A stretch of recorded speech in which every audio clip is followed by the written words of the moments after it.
quickly, these are the various topics we'll cover in today's webinar. Um, these are a lot of the questions that we saw folks had when they were doing the registration form. So we will get into the meat of that in the course of the presentation. So really quickly, before I pass it on to Will, so a little bit of the Accelerator Lab and what the program entails. So this is a lab program that is specifically focused on supporting documentary directors who are making their first or second feature-length documentary. It includes both uh, a fund like for the project, so $40,000 USD for the film, as well as a year-long mentorship program. And that mentorship includes two creative retreats with our team members. That includes travel stipends to the retreat venues, including travel stipends also to attend a forum or market during the course of the program year. So it's part of the industry strategy and connection piece of the program. Um, Tailored industry meetings and advice on how to approach industry strategy for the project, as well as the peer network that applicants receive once in the cohort of the program itself. And so each project receives $40,000, and we support 9 projects as part of each year's cohort. Passing it on to me. So you. So a couple things to note is that we have had a couple changes to our open call process from what it has been in past years. We have officially moved to using the questions from the most recent core application version 3.1. We have transitioned from Salesforce to SurveyMonkey Apply as our application platform. That means that now our questions use word counts instead of character counts, so they're fully in line with the core app guidelines. And one other thing we've introduced is an early bird deadline. This is to try to increase timely submissions. We do encourage you to try to hit that earlier deadline if possible. That also does correlate to um, a lower fee, application fee for applying. We'll go over that in the next slide in more detail, but we have also introduced application fees, or more so to say, reintroduced them because we did have an application fee for a long time for open calls. And so I'm gonna go to the next slide and let Will talk about that in more detail. Yes, thanks, Eva. So as Eva mentioned, the early bird deadline is going to be Wednesday, April 1st at 11:59 p.m. Eastern Time, and that fee corresponds to $20. The regular deadline is going to be Wednesday, April 29th at 11:59 p.m. Eastern Standard Time, and that fee is $35. We wanted to note that no late applications will be accepted after April 29th, which is the regular deadline. We also wanted to let you all know that more information about why we charge application fees can be found on our website under the FAQ section. Additionally, when you register on SurveyMonkey's site, you'll be able to set your local time zone, and the final deadline will show the corresponding time in your zone. So it'll hopefully help you as the deadline approaches. And yeah, I think that's everything I wanted to note here. And we You'll can now get, also oh, sorry, Yeah, you'll Eva. also receive automated reminders ahead of both the early bird deadline and final deadline. So please, please, please, plan for your submissions. Start it early and submit on time because we really are becoming very strict with no late submissions. We need it in by the deadline, please. I think I'll start talking a little bit about eligibility in terms of who can apply and what projects are we looking for. In terms of applicant eligibility, we ask that you self-identify as a woman, cis or trans, or a gender expansive director. And we have more information on our website as well in terms of our working definition of gender expansive. But we define this as including any gender identity or expression that does not comply with the norms of the culture. This includes, but is not limited to non-binary, trans, third gender, two-spirit, and agender individuals. Additionally, we ask that you be directing your first or second feature-length documentary, which we see as 48 minutes or longer, and that we ask that you comply with U.S. sanctions regarding receipt of grant funds. And in terms of sanctions, we have more information about this available on our website as well. So please review that to ensure compliance before applying. And if there are any questions about that, you'll see on this website that you're directed to email us, and we can like have a further conversation about that. In terms of co-directors, we ask that the primary director, who will be the one listed on the application, meet all gender and career criteria. Both co-directors will attend the lab retreats and sessions if accepted. And we just wanted to note that producers do not attend the lab unless you are also a co-director. Okay. I think. So next we have project eligibility requirements. So it does have to be nonfiction. That can include hybrid films. We have a bigger, longer definition of what we consider hybrid documentaries on the Accelerator Lab page itself. But we don't accept VR, branded content, or fiction. It's documentary only. It has to be feature length, which we're currently defining as 48 minutes or longer. So if the film you're making is intended to be a short or medium length or it's a series, it's not eligible for this program. In terms of production stage, the project at the time of applying should be in early to mid/late production, and we are defining that as having between 10 to 60% of footage shot. One second, because we're seeing that the chat, sorry, I'm seeing that their chat is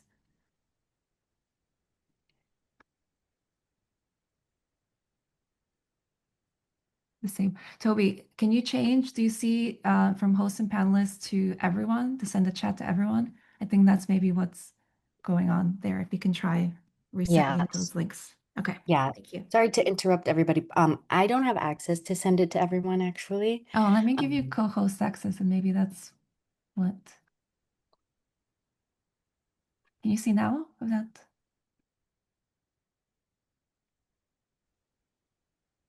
Perfect. I'm just gonna Is resend that the working now? interpretation link. Yep. Thank you, Awesome. everyone. Okay, thank And you. while we're paused, do we want to also make sure that attendees can chat, or is that working?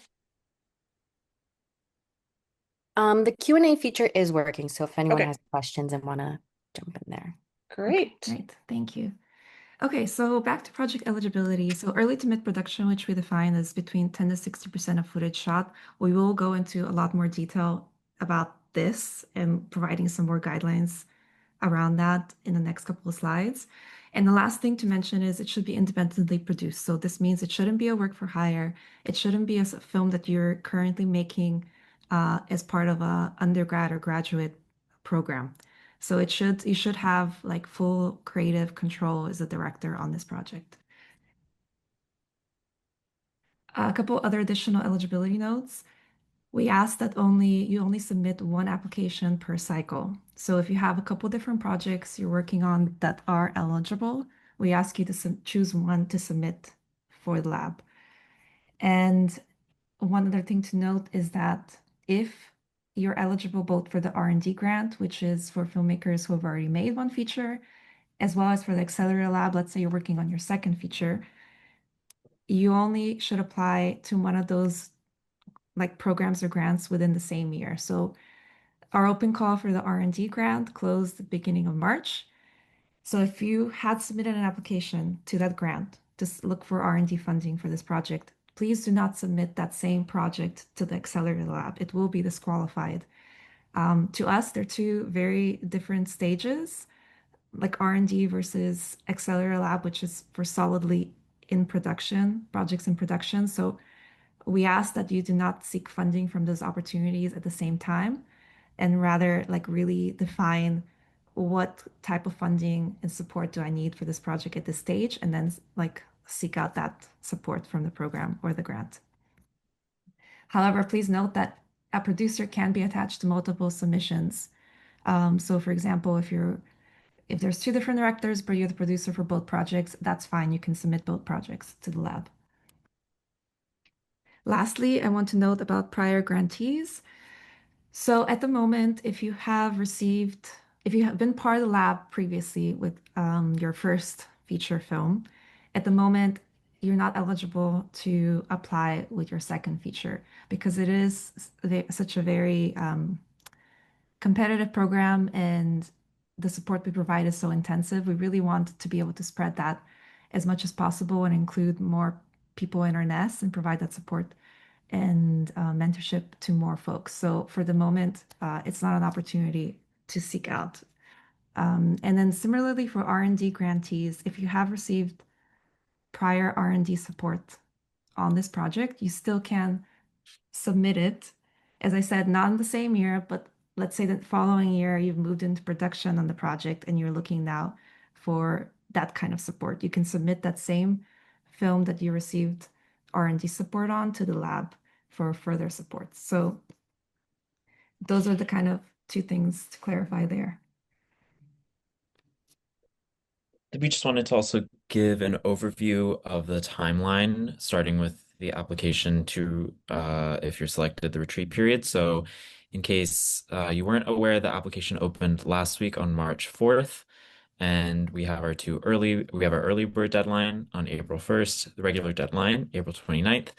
And then starting in May, running to about October will be the application review period, and during which your applications will go through multiple rounds of reviews. We work with external and internal reviewers. We really take our due diligence and time in reviewing applications. And so by November, that is when notifications will be sent out. And then beginning of January of 2027, that's when the grants will start to be distributed. And then spring and summer 2027 are when the two creative retreats will be. Mhm. Next slide.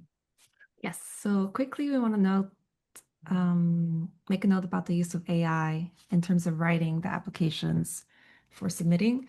So we know that this has become like AI is everywhere.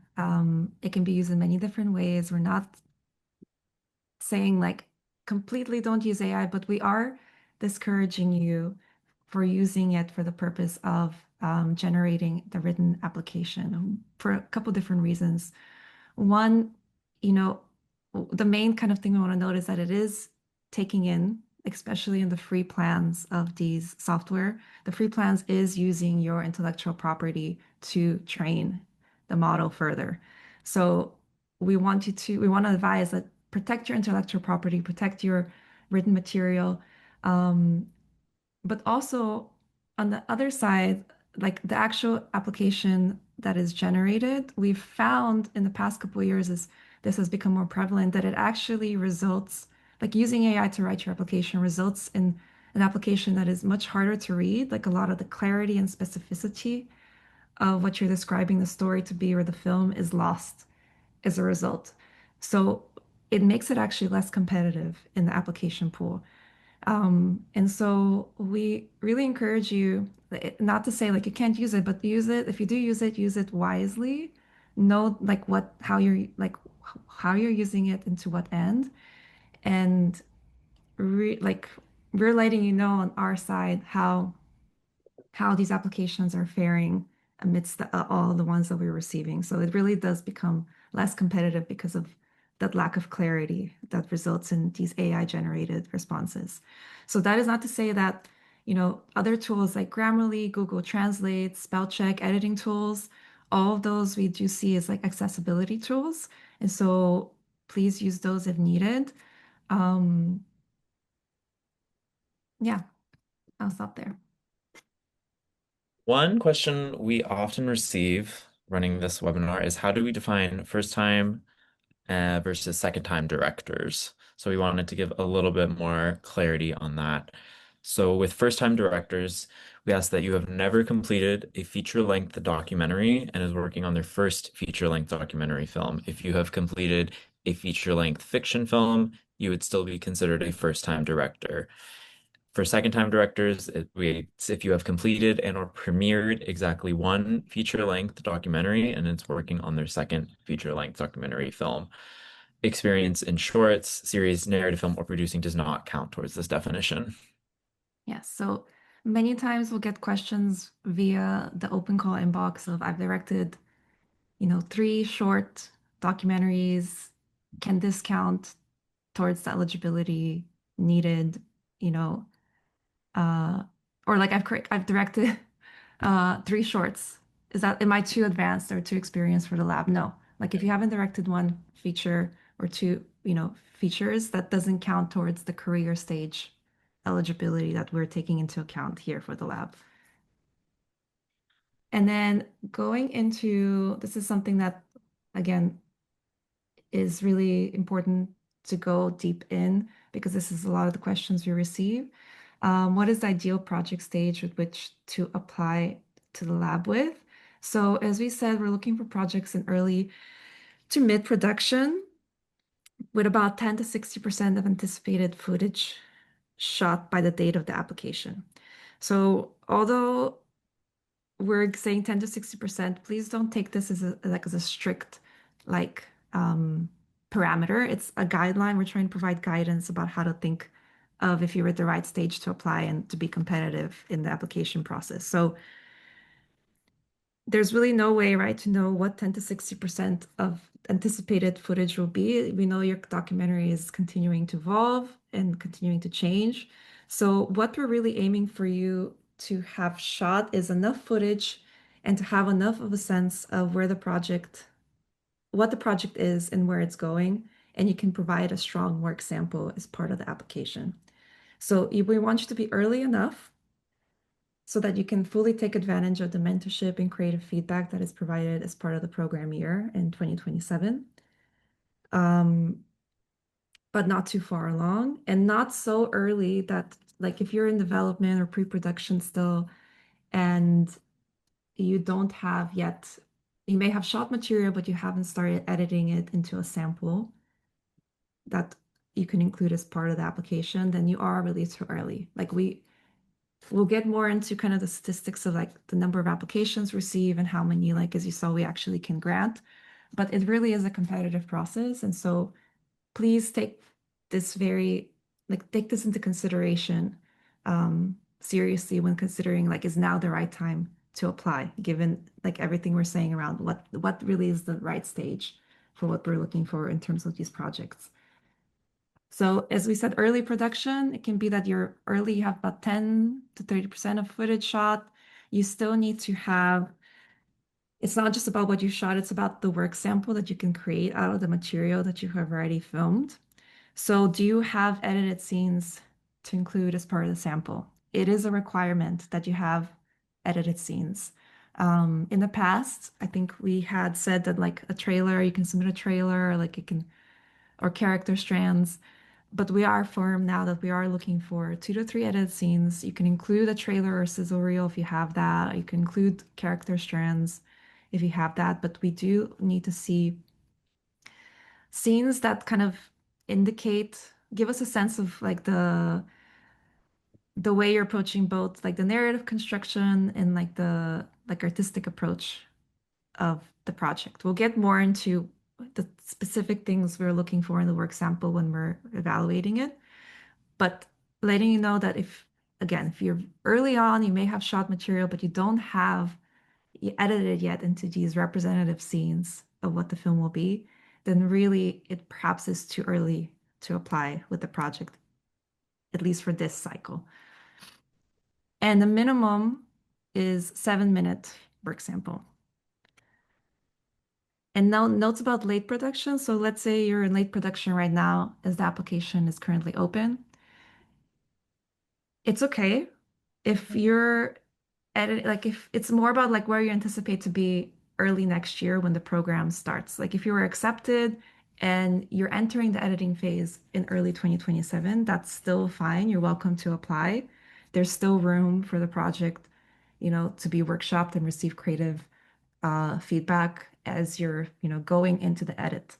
However, if you anticipate to have a rough cut by early 2027 when the program year starts, then it is too late because at that point there really isn't a lot of space for meaningful creative contribution to make as part of the lab. And again, we know that this, like, we're in March, next January is like 9 months away. That's a lot of time. Like, a lot of things can change. Like, project timelines are dependent on funding. We know that. So if there's any questions around this, we would recommend that you write to us, uh, and we can provide some guide, like more specific, tailored guidance around your specific project. Um, but I'll move on right now. We support a variety of artistic approaches that we'll talk about, and we just wanted to get a little bit more in depth around archival and animated films since we understand the timeline for those can work a bit differently. The guideline for 10 to 60% of the production footage rule does not strictly apply to these formats. We will, however, need to see a work sample that consists of some scenes that demonstrate your artistic vision and the project's potential. We want to know how you're constructing scenes and how you're planning to use the archive and animation. And especially with animation, we understand it's very costly and you might not have the final animation ready yet. But if you have something that's representative of the kind of animation that you're going for, that would be good to consider for this sample. Yeah, as we mentioned here, a visual proof of concept is really essential for evaluation. And as I mentioned, we'll talk a little bit more about all of the artistic approaches that we consider for the lab. Okay. What makes a Okay. strong written application? We're going to tag team this with Will and kind of give you like a quick burst of information about these various parts of the application that we really pay a lot of attention to. So Will, kick it off. Yeah, sure. And we will go into more detail on these questions later in the presentation. We talk about evaluation criteria. Mhm. So starting with the log line, this is a brief 1 to 2 sentences that provide clear context and narrative setup for your project, sort of the heart of it that distills your central characters and participants and story. In terms of co-directorship, if you are working with one, your collaboration should be clear. How do you approach the working relationship as co-directors, as you will both be participating in the lab? We want to know how you work together and the kinds of creative decisions you make. In terms of connection and point of view, this is sort of how we want to know how you are working with your characters and the community or communities involved. How do you see yourself in conversation with them? How do you ensure their well-being, both physical and mental, throughout the production and beyond? Some other questions that we pay close attention to in this section are what unique lens and perspective do you bring? What are your values and interests, assumptions, and worldview? Sort of, it allows us to get to know you better and why you are the best filmmaker to tell this story. Mhm. And one thing to note as part of the connection point of view, that series of questions, in the new core app, there's the safety and security question of participants, and we've added this to the application as well as an optional question. So we know that there's some projects that are about very sensitive issues where like security is really tantamount, like real risks to like physical safety of participants and the director and crew. So it's not necessarily applicable to everyone, but if your project does have like real like safety risks involved, please use that space to address how you're thinking through of like mitigating those risks, protecting yourself and your participants. It is something we pay a lot of attention to in every single round of the review. But to go on budget is something that we look at more holistically, and we're mainly using it as an indicator of feasibility of the project, but we'll go into it in more detail in a couple of slides to come. Film summary. This is kind of like one of the meaty questions of the application. But at this point in the life of the project, what we want to understand is what is the story? And that is like, what is the story to the greatest extent that you're able to share at the moment? And also, where do you think, like, where do you anticipate your story is going to be heading? So it's not not asking you to like have all the answers or to come up with answers of where the film will head or like what its conclusion will be. But what at the moment is the story you're exploring and where do you anticipate it going and how do you anticipate it unfolding? Um, and regarding artistic approach, this is the other really important part of the application for us. Um, One thing we want to flag is that we see a lot in applications is when there's many different devices that you like, let's say you're wanting to use for the film, it's helpful for us to understand one, if those devices are essential to the vision of the film, or if you're still in the exploratory phase, right? So this is a project in production. We know that there's things still unfolding, things you're still figuring out, questions you're still grappling with, both regarding narrative structure, artistic approach, all of those things, right? But it's like, I think Kyoko had mentioned last year in this webinar, like context, context, context. It's very important for you to clarify like that, what is still like being explored, what is still up in the air, what are things that you're like maybe wanting, like you're like, I know this is something that is not working right now, but I'm toying with these ideas of how to like approach it. So we can only really go off what is written in the application. And so if we read something both in the narrative approach, which is in the film summary, or in the artistic approach, and it sounds like the direction of the film or the artistic approach of the film is fixed and it cannot change, then that's something that we have, like it's a challenge. It raises a challenge or a question for us. So again, context, context, context. Let us know what remains still to be figured out. I think in this film summary question itself is part of the core app. It does ask you to address things that like are still in flux. So you really use that space to articulate those things. And then I'm gonna try to move a little faster. So change statement. This is something that's unique to our application. It's not part of the core app, but it's as part of this question, what we want to understand is how you're viewing this project and your approach to it. So we recognize, right, that there are many mainstream narratives that exist in the world around the subject matter that each of you is tackling in your films. So we're curious and want to understand how your story and the way you're telling the story, your approach to the story is challenging those assumptions or completely building a new narrative that counters those assumptions. And so we're not asking about an impact campaign or your plans for an impact campaign with the film. We're asking for how do you see your story creating change in the world and countering these dominant mainstream narratives that exists around these topics or these subject matters. And then lastly, Will, do you want to talk Yeah, about quickly sure. fundraising strategy? With fundraising strategy, one thing we want to note is that you do not need to have received any funding. Chicken and egg is sometimes the first money in on projects, and we don't require that you have secured funding. We just want to see that you have scaffolding in place, a clear idea of what it will take for you to fundraise for your film. Are there funding organizations that are aligned with the issues presented in your film? We want to know what stakeholders you'll be reaching out to. And on the flip side, this is also not a needs-based assessment. If you already have a lot of fundraising in place, that will not be considered a disadvantage if for your application. And we also want to know what funding you have already secured. Okay.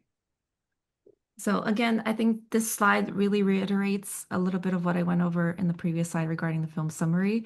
But again, like some of the questions that one question that comes up repeatedly for us in our evaluation is, does the project have enough, is there enough story there for a feature-length film? Or is it better as a short or like medium-length film? And is there a narrative structure that supports the story? So like how will the characters, plot points, or concepts be held together in this film? So it's really about, again, using that space of the film summary to articulate, like have narrative clarity, articulate what is clear, what are your intentions and anticipated kind of unfolding of this story within the film. And then also, as I said, there's room to clarify things that are still unknown, things that you're still grappling with or figuring out. Mhm. Can I just jump in real quick, Eva? Mhm. Yeah, I just wanted to also reiterate, thank you so much. That's, I think, very clear. And, um, I just want to reiterate that you don't have to have everything figured out. We're not looking for polished films. This is a lab in which you will be encouraged to, figure out the rest of your film. We're here to support you. So it's not about having a polished film. It's more about we want to assess if you have the awareness to know that that we understand where the story is going, where the film is going, but also, do you have enough of an awareness to know what still needs to be figured out is really, I think, what we're getting at. So thank you. We wanted to talk now a bit more about the current work sample requirements. So in terms of length, it should be about 7 to 20 minutes of material from the project with which you are applying. We encourage you not to spend extra resources creating a brand new sample for the application. If you already have one you've used to apply to other grants and programs, that's great. If your current sample is longer than the maximum length of 20 minutes, you can provide time codes for the portion of the sample you would like viewers to watch, and that best reflects your intended style and approach. And Eva, I'll pass to you. Mhm. No, for content. Oh, content. Yeah, sorry. You want me to do it? Content. Oh. No, I can go over this. Sorry. I think I briefly mentioned this at the beginning, but again, the content, it should include 2 to 3 scenes, edited scenes. And then you can also have optionally character strands or a trailer or sizzle reel. But again, highlighting that we really are looking for edited scenes that are representative of what the full film could be. Yeah. And did you already go over the note? Yeah. Okay, I great. said it. Awesome. Okay. So do you want to do this, Will, or should We I? could tag team it. Okay, great. But what do we look for in your work sample? So this is taking you through how we're evaluating it, what we're looking for. So the first note we wanted to say is we want to see emotion conveyed through the artistry. We're not looking for emotion to be relayed solely through music cues, but letting the editing, tone, and visual language of the sample evoke feeling and connection. Mhm. And then what we're also looking for is this, like, does the sample give a sense of the place in the film, the characters, the themes? So does it help immerse us in the world of the film and the central questions that you're wanting to explore? Does it show like character complexity or potential character arcs? So again, like, does it give an example of the things you're describing in the film summary, for example? In visual tone and style, we want to see a distinct and consistent aesthetic approach that gives a clear idea of your artistic vision. And as Eva mentioned, this is where we'll pay close attention to how your artistic approach in the written is in line with what we're seeing in the sample. Mhm. Again, so we're really looking at how these two things are talking to each other, like the written materials and then the sample. And this Kyoko said doesn't have to be perfect or polished, but there should be some cohesion there at this Mm. stage of the project when you're applying to the lab specifically. So prior work sample, Will? Oh, yes. So we do encourage you to prioritize submitting documentary or nonfiction as prior work. For first-time directors, it's an optional submission. It can be really any genre of length. So if you have made a short that's a documentary, you can submit it. If you have worked on a feature-length fiction film, you can submit it. But it must be something you've directed or co-directed. Any sort of commercials or branded content is not accepted. For second-time directors, we ask that you must submit your first directed feature documentary. You can add 2 more prior works of any genre or length that you have directed or co-directed, including student films. And this prior work samples section really just gives us a sense of your directorial voice. We're looking for a sense of your visual style, storytelling ability, ambition, and follow through. And just to note, this has changed from what it was before. Before we had said like include any work which you were a lead creative role, like such as producer or like cinematographer. But right now we've changed this to really ask for work that you have directed or co-directed. So what we're really looking for, as Will said, is your directorial voice and examples of that, even if it hasn't been, feature length work, or it could even be like fiction work if you've made that previously. So that's something we want to clarify is different this year. Okay, quickly, budget notes. So as I said earlier, what our primary concern regarding the budget when we're looking at it is to understand the feasibility, which is one of the criteria that your application will be evaluated on. More to come further about evaluation criteria. But some of the common questions that we've received regarding the budget are, for example, level of detail that you need to go in when you're making your budget. And so we can't give like a definitive answer to like how detailed it needs to be, but we do need, enough detail to give us a sense of how you're thinking about the big questions that are going to come up for you during the production of the film. So for us, we see a budget as really a reflection of your thinking that goes behind the artistic vision. So the practical behind like the cinematic. And it doesn't have to be super detailed, but detailed enough that it addresses those artistic components of the film. So things like if you're going to have animation, or it's going to be largely an animated or archival film, are you budgeting for those costs realistically? Do you have a sense of what that will actually cost, and is that reflected in the budget and the final dollar amount of like what you're anticipating the film will take to make? Paying participants and paying yourself, we do encourage you to include your own director producer fees as part of the budget. We encourage you to pay yourselves. We know that doesn't always actually happen, but it's something that's a practice that should be more commonplace, and we're trying to like advocate for that. And regarding paying participants, it's not something that we like currently have a stance. You're not going to be scored in any way if you do or don't pay participants. So feel free to make notes of that if that's something you feel strongly about, to include that in the budget. And then regarding the budget narrative, it's an optional question that we have as part of our application for you. It's a text question for you to be able to explain any budget items or other unique circumstances that might not be immediately clear or which need further explanation. So again, notes about accessibility, if it's something that you're really building into the film to have it, fully transcribed in XYZ ways, or licensing for archival footage or music or animation, like all those things that may not be part of a budget of like part of a budget for most films. If it's something you're including and you want to again give us context, which is very important, you can clarify it there. Regarding funding sources, it is required to include at least one funding source, but that it can be something that you're planning to apply to or have applied to and you're waiting to hear back from. It is not a requirement to have a confirmed funding source yet. It's not requirement to have received any funding for the project yet. So just wanted to flag that. Okay, and notes about team members really quickly, because we receive this question a lot as well. You do not have to have a producer or production company associated or on the project at this stage. It's not required to apply.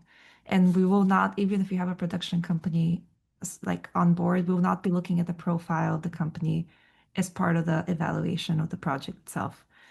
And having more team members on board does not increase the competitiveness of your application. And we understand, right, that this being your first or second feature, this is something you may still be building out on your team or looking for funding to be able to bring more people on board to help you with that. So a lot of the projects we actually have supported when they come into the lab don't have producers yet. And that's something we're actually work with them on, is like how to think about bringing on a producer, get the funding to help make that happen, all those kind of questions that come up with that. So we wanted to talk a little bit more about what types of films does chicken and egg support? Another commonly asked question. Amy? Yep, sorry. In terms of artistic style and mission alignment, we embrace a wide range of filmmaking styles, from the personal to political and which can employ a variety of artistic approaches, including experimental, animated, essayistic, archival, and more. In alignment with our vision of an equitable and just world, shaped by the power of documentary films, priority will be given to films committed to creating social change and/or uplifting underrepresented stories that challenge mainstream narratives. And for us, this can look a lot of different ways. Yeah, and I'm realizing time, so I'm just gonna kind of like Will, if we can just kind of go through Sure. these quickly. But personal films, okay, so let me go really quickly. So personal films, we love personal films. We've supported many personal films through this program and through our other grants and programs. But as we've seen more and more personal films being submitted to our application cycles, one thing we want to flag in order for them to be, really competitive is that personal films should have bigger stakes that extend beyond the immediate like story of you or your family, and these stakes should be clearly articulated in the application. Um, and so like we're not saying your film suddenly needs to become like information heavy film or like social issue film or anything like that. It's just acknowledging that the personal films that are really engaging that you watch or we watch are the ones that can reach wider audiences. And when the personal starts to like tie in and reflect on the larger questions. So like starting from a personal story or personal investigation and then extending out like what are the bigger questions as you see here, like ask yourself, what will make people want to watch this film? Like what will draw them in? What bigger questions does this film raise for the audiences that will be seeing the film? And so we've supported, these are just examples of some of the films we've supported in the past years that have personal films. Is like just really quickly, Is There Anybody Out There by Ella Glendening is a story where she's grappling with her own physical disability, but actually it's a reflection and a commentary on like the ableism that exists in the world, right? So it's about her, but it's making much bigger commentary about issues that extend beyond just her. And all of these films listed here do that in a beautiful way. But for sake of time, I will go on. We encourage you to look at our website. We have all our films that we've supported through each cohort of this program listed there. We encourage you to spend some time diving deep, looking at the films. If you're able to watch them, that's a great experience as well. But moving on for sake of time. How do we evaluate your application? We'll tag Let's team this. see. Yes. Okay. So these are the sections that are on the application. So starting with subject matter and positionality, we look at if the project explores compelling and clear subject matters, themes, and questions with an awareness of their relevance to our current moment. The story and/or approach aligns with our mission and challenges mainstream narratives, conversations, or perceptions. We also look to see if the director demonstrates critical thinking and reflects on their own perspective and biases regarding the subject matter and approach. Yeah, and let's actually not read through all these. I think we can like Oh, this is okay. all available. Sorry, no, just for sake of time. This is the same text is available on our website. On the Accelerator Lab page, there is a section called evaluation criteria. We've been trying to be much more transparent regarding what are we taking into consideration when looking at your project. So this is all available. We encourage you to really read through this in depth, think about how it applies to what you're, preparing as your submission, but this is all available on our website. So it's not the only time you can access this.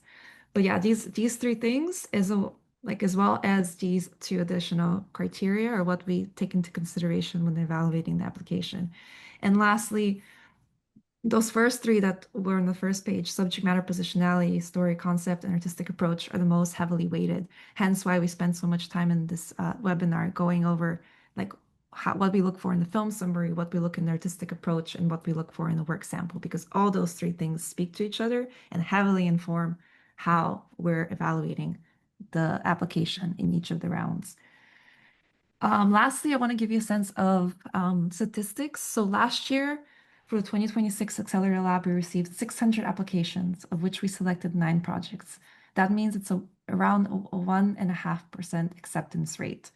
So this is not shared to discourage you. It's shared more to give you a sense of the competitiveness of the application process and to help you, again, understand that really one, finding the right time to apply in which you have the materials, both like visual and written materials, like that will make your application as competitive as it can be within this process. So we're really encouraging you to take everything that we've shared today, take what's on our website, look at our program guide that is also linked on the website, and really consider like, do I have what I need in order to submit something that can be competitive within this process based on what we've articulated we're looking for in the application. And advice for We, reapplying. oh. Yeah. We often get applications resubmitting, and we have supported projects after they have reapplied. The things that we pay close attention to are that we want to see your progress in the prior applicants question of the application. Updated work samples are strongly encouraged to demonstrate project evolution, and we want to see that any changes to your participants' story structure or artistic approach since your last submission. And one new policy that we wanted to notify now is that starting next year, there will be a maximum of 3 submissions per project. So, Mhm. Eva, could you talk a little bit more about that, just so people are Yes. clear? So not this year, but starting with this open call cycle that will happen spring of 2027. So for the 2028 lab program, if it's your fourth time applying, like with the same project, it will not be eligible. So we're capping submissions for the same project to 3, but that doesn't go into effect until the next cycle next year. So we're sharing this now because it does inform whether you choose to apply this year or not, if this will be your third time, right? So if you've already applied with a project twice before, please take into consideration whether now or next year, perhaps, is the right time to resubmit it for the third and last time. That's why we're sharing it in advance, because it does affect, not for everyone, but for some people, this does affect them this year if you've already applied twice before. And then lastly, really quickly, with the new SurveyMonkey platform, I just want to give a step-by-step of how to go about starting an application and filling it out. So all this information is also articulated on the Accelerator Lab webpage. But first, right, you go to the new application site. There's an eligibility form that you have to complete first. And you must do this first before advancing forward and completing the full application form. So a couple of screenshots to give you a sense of when you click into the site, you'll see this is our landing page, the currently active programs for which the Accelerator Lab, you click on more. It takes you to the landing page. You can hit apply. If you hit up, you can either hit apply or click login or register, which will take you right to the login page. If you don't have a login to SurveyMonkey apply yet, then you can register for an account. Once you do so and you log into the site, really importantly, you must verify your email. Please do that as soon as possible because it does limit some features on the site if you haven't verified it yet. And then once, in terms of completing the eligibility form, you go through the question, you fill in the required fields, and at the end, there's a Mark is complete button. Make sure you do that. If you're eligible, what will happen is the rest of the form will appear for you, for the application form will appear for you to fill out. So you can scroll down this sidebar here. There's sections that aren't shown, but you need to scroll down to see all the application sections. It tells you how many of tasks, which is each of these sections, are complete. So you've completed 1 out of 11. You can complete the sections in any order, and you can mark each complete as you're done. If you're not eligible, the rest of the sections will not appear for you to complete. When you hit submit, you'll also receive an automated email notification notifying you're not eligible based on your responses. And at that point, if you feel you're still eligible, you can email us at the open call inbox and we can have a discussion around that. Well, one really cool feature about this platform is you can add collaborators. If you have a co-director or a producer and you want their help in filling out the application, you can add them as collaborators and they can fill out alongside you. However, even if you're adding collaborators, please make sure the primary director is the owner of the application. So they're the one who fill out the eligibility form. That just helps make it cleaner on our end. And then there is a button called Add Collaborators, which is available via the main application page. And then just a couple different navigation features, right? Mark is complete is what you can use to finalize each section before moving forward. If you see a next button, it means that there's a subsequent section or a subsequent page within that section. So you can click next, or you can use these arrow buttons to navigate between different parts of each application section. Okay, we Question reached time. the end, the question time. So Toby, I Uh, see you've been doing a great job pulling things off to the yeah, side for us to look at. Let me stop screen sharing here. Da, da, da, da. I Stop share. think. Okay. Okay. So I think maybe we could start with the sample Mm-hmm. questions at the top. First one is for the work sample, do we need to have the rights secured for music used, archival, etc.? No, you do not. You can be as creative as you want in terms of using licensed music or archive that you have not secured yet. Of course, if you are using materials in your final film that are licensed, we want to see that reflected in your budget. Mm-hmm. The next Mhm. question is, I want to know how polished the selected scenes need to be. Kyoko, can you? Yeah, I can take that. Yeah. It's a great question. I mean, we're not looking for really polished scenes in the sense that it doesn't necessarily need to be color corrected, and your sound mixed. Those things are less important. What we're really trying to understand is how are you approaching the construction of a scene, right? So it doesn't have to be super polished, but I would say the editing is more important than some of the, yeah, sound or color or and even there was another question I saw in the chat around like, I want to go back and reshoot, or want to shoot differently. You could even use the footage that you have and again provide that context, right? Context, context, context. So in the description of your work sample, say that this is placeholder footage, and we're going to go back and reshoot this. But what we're really looking for, again, is how are you constructing a scene? So it really does probably come down more to like the approach to the edit. That is what we're looking for. Yeah. Mm-hmm. Uh, since it's an early production, can we use archive or references mixed with the footage to show style and artistic vision, even the footage we want to shoot? Um, yeah, I mean, if you want to sort of include the artistic references in the footage, I think that's a great way to like give us a sense of how you're envisioning the project, even if you haven't shot all of the material you want to yet. I don't know, Kyoko, did you have more thoughts on that, or Eva?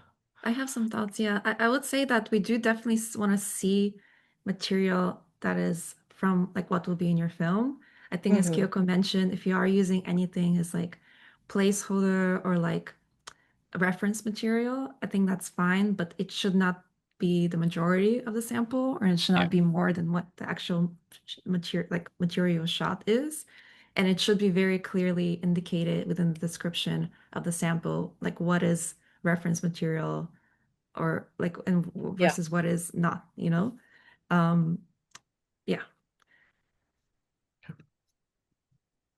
So the next question is, what if my artistic vision is different than what I have shot so far? As I don't have the money to hire a DP to achieve it. So I've had to shoot the first part by myself. I think that was sort of the question I was addressing Okay. with placeholder footage, but Placeholder. yeah, I would Okay. just make it very clear. And to Eva's point, um, I mean that one's a little tricky in that, it would be helpful to see some footage that you're envisioning would make it into the final film, so we get a sense of, the quality and the approach and the cinematography, but I think do the best with what you have and just make it clear, Mhm. that you would be going back and reshooting that. Yep. Yeah. Kyoko, take the next question. Do music Sure. videos count as prior work? Oh, I love this. I was Yes. actually going to mention this in the work sample one. We were talking about this last week. I think music videos are great. And so, yeah, if that's what you've directed and you feel proud about it, then please submit it. We'd love to see your music video as a prior work sample. Yep. Would submitting something you heavily contributed to the end vision of if you were not credited as a director, I guess would we want Mm. that on the prior work? I think we want if you've directed it. So please submit those that you have been credited as a Yeah, director. Yeah. yeah, yeah. I mean, Um, if that's the only thing you have and you feel that you contributed to, I mean, you'd have to explain how you see yourself contributing as a director, but it's a little tricky because we're looking at the credits that are on the film.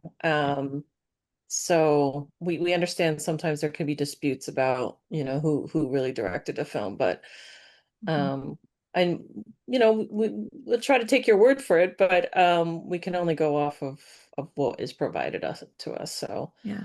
um Okay.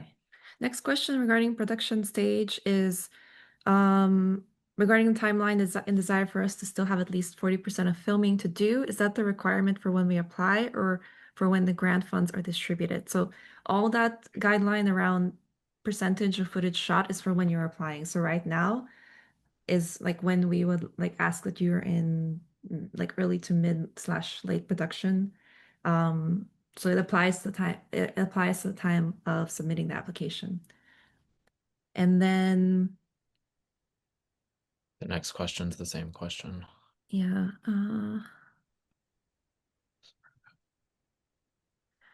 yeah, we have okay, questions around archival footage and how that's considered as part of the 10 to 60% footage shot. So we tried to briefly address that in the webinar, but if it's I guess it depends on like how much like what percentage of the archive the film like will be in the film. If it's a 50% of the film will be archival, then that can count towards that percentage. Like if I think and we would want to see it represented also in the sample. Um, so if you have 50%, it's so tricky. Kyoko, do you want? I don't know. It's yeah, like I mean, look, if it's a fully archival film, then we acknowledge that you're essentially going from development right into post-production, right? Your film is being made in post. mhm, So we're not asking in that situation for you to be 10 to 60% of production, but you have to be, actively working on it, have access to the archival, have enough access to some of that archival to put it into a work sample and for us to have a good understanding of how you're approaching the archive, right? And that how you're using it to tell a story. So in that case, the percentages really, as we said in the webinar, don't really hold. Um, and it's similar to animation as well. I think that's the best I can do to clarify that. But yeah, that it would be very important for that archival materials to be in the work sample and for us to be able to see that. Yep. mhm. And Okay. yeah, Okay, some questions about types of projects. So we had a question about our definition of hybrid film. Um, I could whether say. this can, yeah, go ahead. Go for it, Will. Okay, Go sure. ahead. So, so this is always a very tricky topic because hybrid documentaries for us are incorporating fictional or scripted elements as a formal device. Um, so it can sort of be an experience for the viewer to go through a hybrid film and not always be certain of what is exactly a fictional device and what is not. The incorporation of those devices is used as a way to sort of explore the main themes of the film or even question the nature of fact and reality. That's sort of how we view hybrid docs. Hybrid docs to us are not those that use sort of like mixed materials or different creative and stylized elements that go beyond Verde. It's okay to have like scripted elements in a hybrid doc. We do want to understand how that thematically relates to your project. If you are using hybrid elements, we need to sort of have a clear understanding of how you're conceptualizing what's going to be fiction and what will be nonfiction in the film. Um, like if you need recent examples of projects or filmmakers that we've supported that are hybrid, the Tuba Thieves we supported in the lab a few years ago, and that's a hybrid documentary. And we have supported a number of hybrid documentary filmmakers who are available on our website. But we do accept those as consideration for the lab. And I'll just note that it should be intended to be a documentary in the sense that, you envision it once it's out in the world to be programmed as a documentary, right? We know that things can change. Maybe it would evolve into a fiction film, but at this point, we want to understand that your intention is that this is a documentary, a hybrid documentary. Yeah. Minimum length for feature film is we define it. We're working off 48 minutes or longer is what we currently define as feature length, both for prior work and for current project. English, we have the question, is it a requirement that the director speak English? Could it work if the producer speaks English and the director speaks her native language? So with this English language question, so yes, the director should have a working proficiency of English because currently the lab is conducted as English is the common language between all cohort participants and staff. It doesn't need to be fluency, right? That's like a whole separate, like advanced level that anyone learning a language has to reach, but proficiency to where they can participate um, in the creative retreats, like verbally, watching and giving feedback on the material that's being shared. And regarding the producer, as we said in the presentation, right, the labs and the program is really intended for the directors or co-directors if a project has those. So the producers are not attending the retreats, they're not attending alongside the directors. So it really does depend on the director having the working proficiency of English in order to be able to participate fully. Yep. So in terms of application and written materials, someone asked, would we recommend including a pitch deck to help communicate the visual elements and artistic approach? Sure, a pitch deck can be really helpful for us to understand if you don't have everything shot.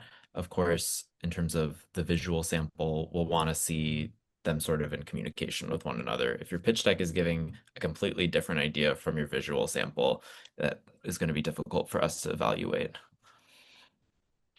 Maybe Kyoko can Take take the the next next one. question. Yeah. Yeah, so the question is around change statement. You mentioned that you don't need a whole impact campaign idea, but what if you have one? If you have one, that's great, but I would say we would be interested in hearing that, but it really doesn't replace the question that we're asking, which is slightly different, right? Like impact.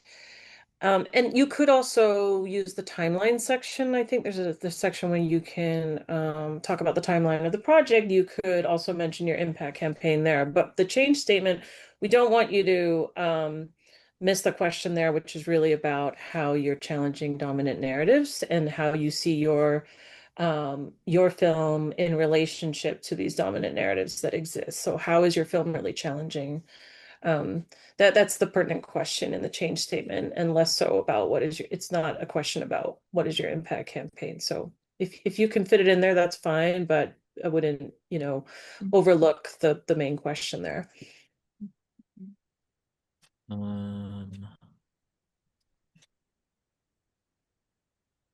What should we do next? Budget? The budget one, yeah. I can tackle that. So the question is, does the chicken and egg budget, I assume the grant funding, need to correspond to a specific percentage of the overall financing? No, it doesn't. We know it's $40,000. It's compared to like a budget in the hundreds of thousands. We know it's a small amount. It doesn't need to like represent a huge amount, but we mainly, as we're saying, we're talking about feasibility. So we need to see the fundraising plan beyond Yep. chicken and egg. What other sources of funding do you have on your radar? Do you plan to pursue? So that's something that we need to see, that you have some sort of initial idea of this, so that we're not the only fund actually that, because we know we're not enough to make a full film. We know that support is minuscule in the grand, the grand budget that it requires. And the next question is, should the budget follow any specific template? And should we use market rate or rates that we are currently using? Regarding the template question, I'm putting in the chat, in page 12 of the program guide, we do include a link to an article, which is from the IDA website, which is 2025 Introduction to Documentary Budgeting and Scheduling. And I believe they have a template there. So I think you can use that if you haven't, like it's a starting point if you have never made a budget before and you want to have some guidance on that. And regarding market rates or rates that we are currently using, Kyoko, do you have any idea? Yeah, well, we're a global program, so first of all, Mhm. rates are going to be different in different Yeah. places. Just use the rates that are relevant to you. There's not a standard that we are looking for. Um, I mean, sometimes there are cases when we think we, have questions around rates that seem extraordinarily high. But most of the times, I think there's an understanding that we're looking at different rates in different places, and there are different considerations that go into it. And so you're not going to be, we're not scrutinizing your budget heavily in that way, by any means. And whatever you think is reasonable is, I think the main thing we're going to look for is that the rates are going to correspond with the needs of your project. So, Will mentioned like licensing fees earlier, or animation is quite costly. So there are these things that we look for to understand more from again, a feasibility perspective. It's like, okay, do you have enough of an understanding to know what the cost of this film is going to be? But use what rates feel appropriate to where you are. I see Toby added just another budget related question, which is there also a template for the finance plan? Because the IDA has a budget template, but it would be good to see a sample finance plan. So I guess asking about the fundraising strategy, like I response to don't the know of application. one. Yeah. Um, I mean, I think what we like to understand is if the funding is, if you have a proposal that's pending, or if it's committed, so committed or secured. And so being able to understand the difference between that is helpful.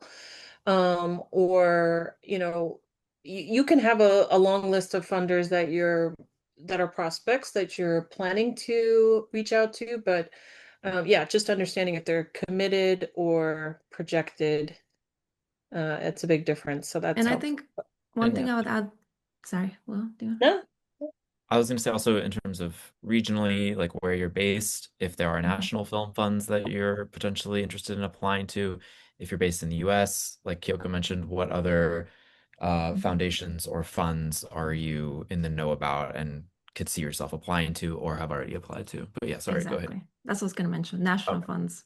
If Okay. that's going to be a yeah. significant part of where Yeah. you're anticipating your funding coming from, please indicate that. And um, okay, next Uh, question. Let's do maybe 5 more minutes of yeah. questions.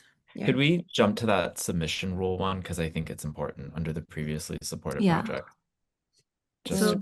clarify. does the number of submission rule begin next year? So for those who have submitted before once before, we would have 2 more active submissions in 2027, correct?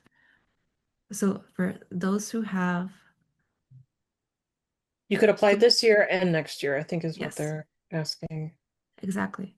So if you've applied once before and you applied this year, you have 1 more submission left, whether that's next year or the following year.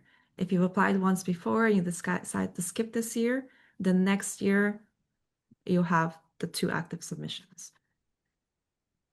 But we should clarify, if people have applied 3 times already, can they still apply this year? I mean, I think we are saying yes this year, but no Yes, next this year. So year. this Yeah. would be your final year. Okay, Yeah. I just Yeah. because I think that question will come up. Yeah, Yeah. I agree. Regarding do you have to fill out the entire application at once, or is it possible to return to it until it's complete? Yes, you can it's like fill it out as you go. It saves um as I said, you can mark each section complete, and then at the end, once all sections are complete, is when the submit button will actually become active.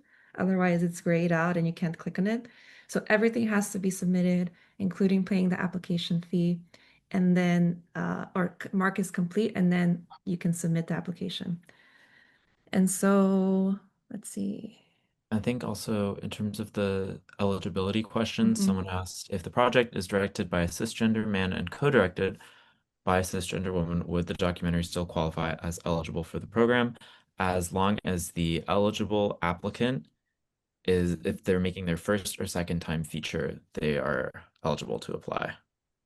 Yeah, so if the cisgender woman, the current project is her first or second feature, then Yeah. you can apply as a co-directing team. Yes. Yeah. Let's see what else. Oh,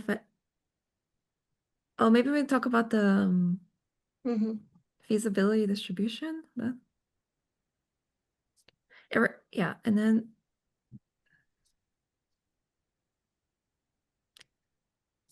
or Where, before going into sorry. before going into that, there were a number of questions that we won't have time to get into individually right now, but asking about if you were a staff producer for a broadcast news outlet and produced a feature-length documentary, is still eligible. Basically, anything about prior work eligibility.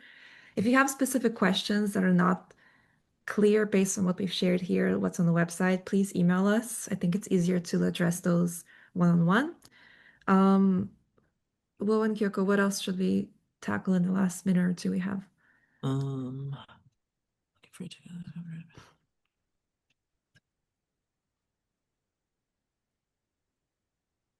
Mhm.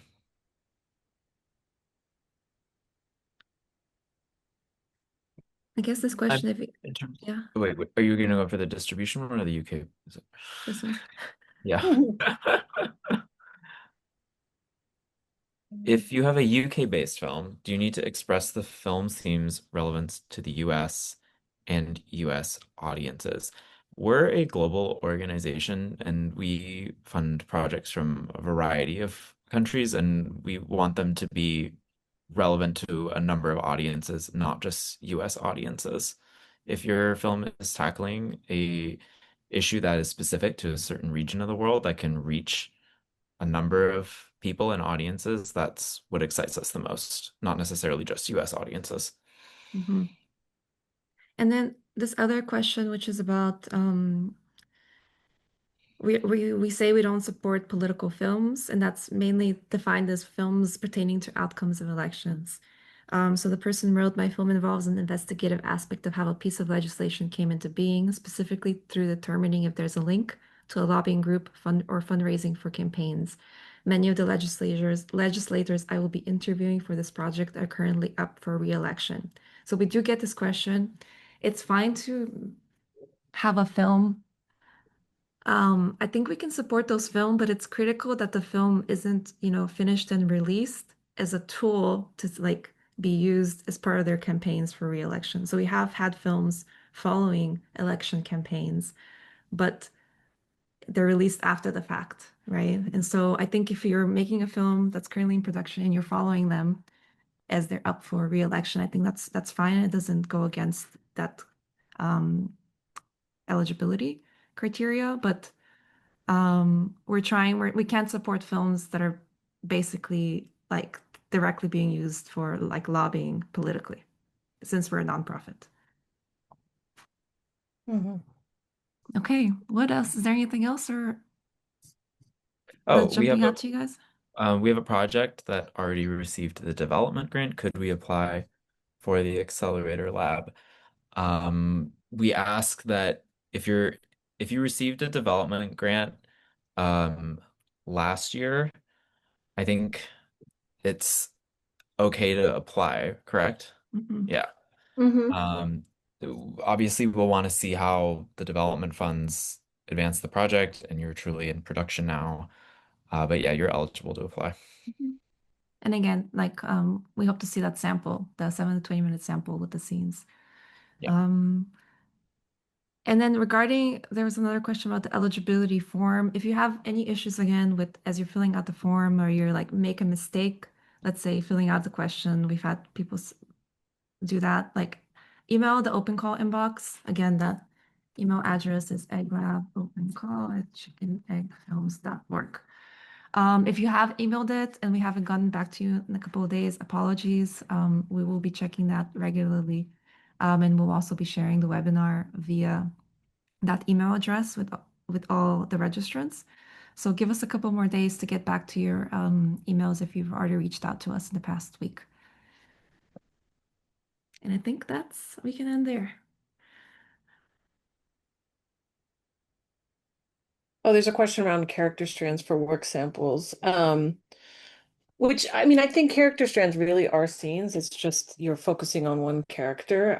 So ultimately you still need to have scenes. Um, yeah. I think the character strand is really just helping us to understand how that character, their story is evolving or they're changing. It's really getting to know in a character in depth, but ultimately they do still need to be scenes. Oh, one last question. If you're the director and a character in the film, should the logline be in first person? That is actually a very good question. Um, Hmm. I think so, right? I think, I mean, Kyoko, what's your take?